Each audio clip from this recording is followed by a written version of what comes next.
ಇಲ್ಲಿ ಫೋಟೋ ಹೊಡಿ ತುಂಬ ಕಷ್ಟ, ಯಾಕಂದ್ರೆ ಕೂತ್ಕೊಳ್ಳೋಕ್ಕಾಗಲ್ಲ. ಹಾಂ, ಎಲ್ಲ ತಿಕ್ಕಲ್ಲ ಒದ್ದಾಗೋಗುತ್ತೆ ಕೂತ್ಕೊಂಡ್ರೆ.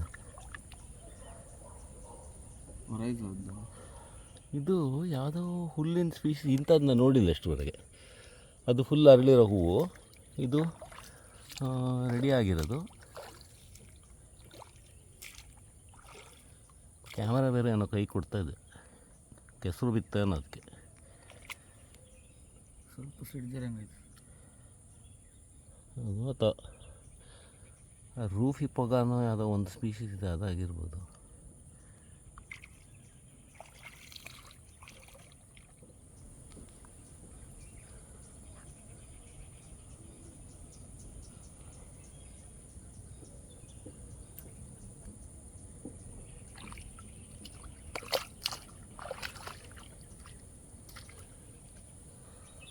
ಈ ಫ್ಲವರಿಂಗ್ ಪಾರ್ಟ್ ತುಂಬ ಇಂಟ್ರೆಸ್ಟಿಂಗ್ ಆಗಿದೆ. ಇದು ಒಳ್ಳೆ ಫೋಟೋ ಬೇಕು ನನಗೆ, ಈ ಬೆಳೆ ಹೂವಿಂದು.